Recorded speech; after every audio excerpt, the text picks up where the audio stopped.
Weekly reflections and insights coming to you this week with a fitness-focused video. And today we're introducing the Fitness Pyramid. Health is wealth, and so the Fitness Pyramid is a guide to help promote longevity, overall health, and if you take it all the way to the top of the pyramid, pushing it into those, what am I capable of realms. But consistency with this means you'll move better, you'll feel better than you ever have. I know because I've applied this to both my clients and myself over the years, and this is the feedback I get. I truly didn't know my body could feel this good, and wow, I'm more capable than I've ever been thanks to applying some of these principles. And I've applied this at all levels, working with people coming back from knee surgery, ACL replacements, starting from square one, all the way up through professional level athletes, working with their training crew and figuring out how to incorporate yoga, mindfulness, and meditation to improve outcomes in the sport. So if you're watching this on YouTube or you happen to be viewing this on social media, definitely check out the companion blog at ascentmethod.com. And diving into the pyramid, we got 4 primary levels. Level 1 is diet and lifestyle. This is probably going to be 70% of what matters in your health and fitness outcomes. If you train for 2 hours a day, it's not even 10% of your day. So diet and lifestyle, we're talking 70, maybe 80%. This is how we fuel the body, how we repair the body. The saying you can't out-train a bad diet is 100% true.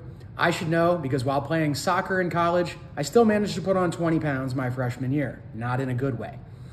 So we also need to follow the Pareto principle when it comes to diet and lifestyle. Perfectionism is gonna derail you quickly, so 80-20.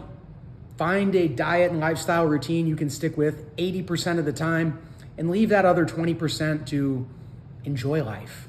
Get outside of that regimented routine. But when we talk diet and lifestyle, we're talking primarily about 5 things: food, hydration, sleep, recovery, and supplementation. And supplementation is definitely the last piece here because it's all in the name, supplement. Supplements are there to help work at the margins after you've established a good diet and lifestyle routine. Level 2, functional mobility and movement. This is about 15% of your outcomes here. And what we're doing here is trying to correct the movement patterns that the modern world just does not help with. Sedentary lifestyles, on our phones a lot. This is going to impact hamstrings, hips, shoulders, neck, all sorts of mechanical issues within the body. So functional mobility and movement gets us back to that operational capacity to meet the demands of the real world. This is going to be basic movements unloaded, walking, climbing stairs, squat, bend, twist, reach, balance, posture, how we carry ourselves through the world. Low intensity, unloaded movements. Beginner yoga would be a great example here. Again, working with people just getting back and trying to regain mobility. Beginner yoga is a great way to start. Props, modifications. Let's rebuild that baseline so that we can graduate up into level 3. And this is really where everybody needs to be. The last 15% is resistance training, basic strength training. At a minimum, we'd like to see you doing this about 60 minutes a day, 2 to 3 times a week, while adding in another 2 to 3 light cardio, moderate cardio sessions a couple times a week. This way we get our balance of strength training and cardiovascular training. They are both essential to thrive in the modern world. So when we're talking about resistance training, we're talking about, again, just a few core basic moves. Loaded, squat or lunge, deadlift, push, pull, carry. Now, why do we need to be strength training? Why do we need to add resistance training? Well, squatting, that's getting yourself up off the couch, getting yourself up off the toilet as you get older. Deadlifting, that's picking up boxes, that's picking up your kids or your grandkids. Push, pull, carry, move your furniture. Getting things up off of shelves, replacing them. We don't just move our bodies through the world. We have to move stuff and things from time to time. And for that, we need resistance training.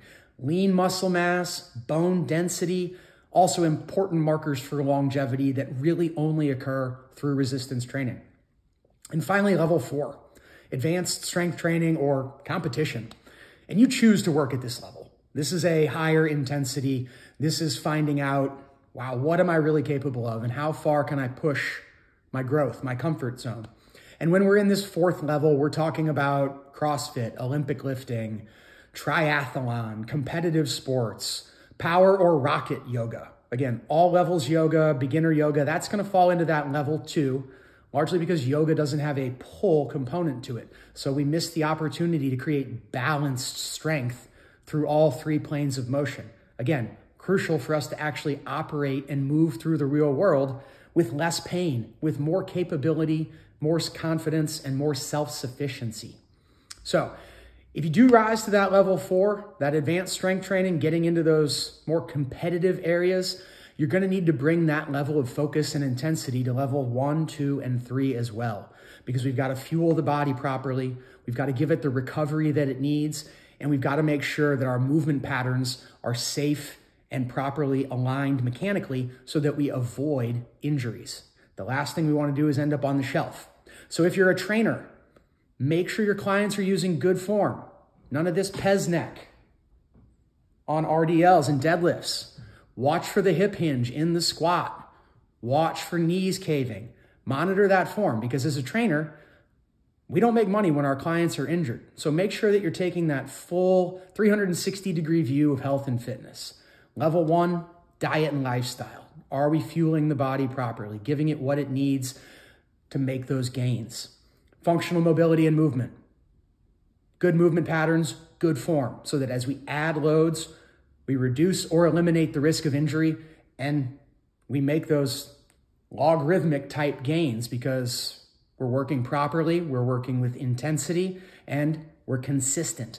And then finally, when you want to get a little weird, graduate up into that advanced strength training category and see what you're capable of. So in the meantime, if you have any questions, come by the studio, Ascent Yoga, levels for all yogis, beginner athletic recovery, all levels, as well as more advanced power and rocket classes, private yoga, if you want a more personal touch, and one-on-one kettlebell training for everybody from beginner to advanced lifter. Unlock your health and wellness, unlock the most capable version of you. That's it for this week. Have a good one. I'll see you next time.